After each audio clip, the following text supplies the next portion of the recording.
Well, hello there, folks. My name is Mark Mars. I love helping trainers, presenters, workshop facilitators really take their results to the next level. I'm in a bit of a different location today and just wanted to speak from a more of a casual perspective here, folks. So yesterday in a workshop, I got asked the question, what is more important, training or assessing? Now, it's a bit of a niche question for anyone that works in the vet sector here in Australia. You'll probably be able to relate to the question, but essentially the question was, what is more critical, training or assessment? Now, when the person asked the question, I was like, yeah, cool, fair enough question. But internally, I had to laugh. Because this person was missing a couple of distinctions that really, was meaning that they were missing an empowering framework for actually looking at training and assessing here in Australia or even globally, right? So the distinctions that I shared with him helped him understand that both of them are interlinked. So let me explain. So we need to step back for a little bit and we need to ask ourselves the question, what is the purpose of training? Ultimately, what are we really trying to do when we train people? What are we trying to do? And I would postulate that when someone comes to you and wants to be trained by you, your job as a trainer is not to show up and throw up. Your job as a trainer is not to just show up and go click, click, click, click, click, click through your PowerPoints, right? Your job as a trainer, let me ask you it this way. When someone comes to you and let's say that, I don't know, they want to learn to make a better cup of coffee, right? So they come to me and they want to make a better cup of coffee.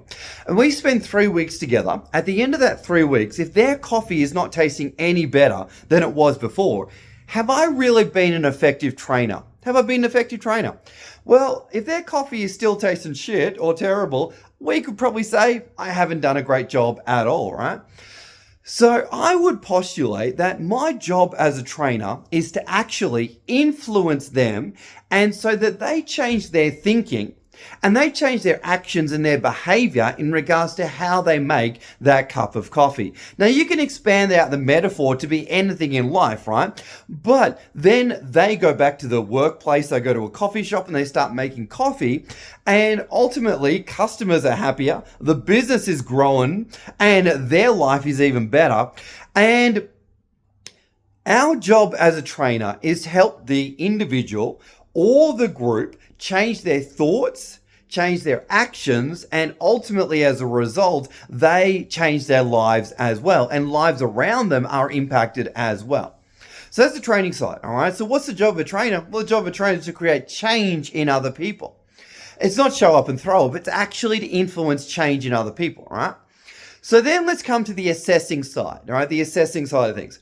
Now, I would postulate that training is giving people opportunities to do something, practice doing something, giving them feedback, and then they do it again. Feedback, they do it again. Performance and feedback, performance and feedback, performance and feedback, all right? That is essentially training. Now, when we come to assessing, ultimately the job of an assessor is to confirm, measure and confirm that the change has happened. So by the time somebody is getting to the assessing point, really, the person should have practiced it so many times, and you as the assessor, really, or as the trainer, should have seen them do it so many times that by the time they get to the assessment day, you're really just mentally ticking off the box. It's like, yep, they can do it. Yes, they are already good to go, so to speak, right? So here's the deal. Unfortunately though, in Australia, a lot of training companies are actually what I call registered assessment organizations. And what I mean by that is a lot of companies actually just teach to the assessments. Oops, I said it. And a lot of organizations will just consider doing the assessments as the training.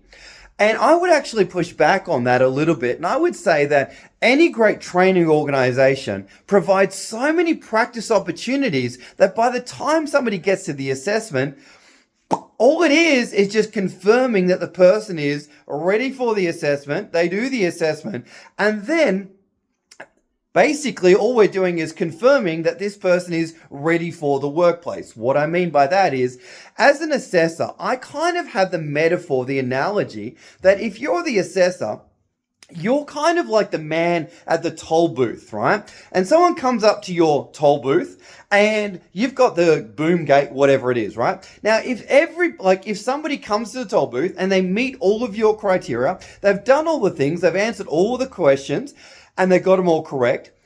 If they are good to go and they're ready, then you as the assessor are deeming them competent, and you open up the toll booth, the guardrail thing, you open it up and say, yep, you are now ready for the workplace. You are ready, i.e. you are now competent and you're ready to go off into the workplace, right? So if we think about training as essentially creating influence and change on another person's thinking and behavior, we can then think, okay, feedback is the bridge towards the change and the ongoing change. And then we can say that the assessing is the confirmation that the change has actually taken place. And if somebody has met all the criteria, and you deem them as good in regards to the skills, the attitude, the mindset, then essentially you're saying, yep, you are ready for the workplace. You are ready to go back to the workplace or the industry and apply those skills that I've taught you to do. Folks, hopefully that kind of answers the question, which is more important? Both are. Both are really, really important, right? You can't have great assessing without great training. You can't really have great training without great assessing. And if there's enough practice time in the training, then the assessing will kind of take care of itself. And I kind of see them as two sides of the coin, right? On one side, you got training. On the other side, you got assessing. You can't have a one-sided coin, right? And if you've got great sides of a coin there, it's going to lead to change. I love that metaphor, change, and the coin metaphor. It's going to lead to change, and it's going to lead to people growing, but it's only growing because they got the practice, they got the feedback, they got the practice, they got the feedback, and it's growing towards people expanding their skills, their knowledge, and it's all because you made the decision that you're not going to show up and throw up. You're going to show up and influence strategically to help the other people, whether it's individuals or groups, get to the next level, whatever that is for them. On that note, folks, thanks for watching the video. That is my answer to what's more important, training or assessing. My name is Mark Miles, helping you become the best trainer, presenter, facilitator you truly can be. Thanks so much for watching. Bye for now.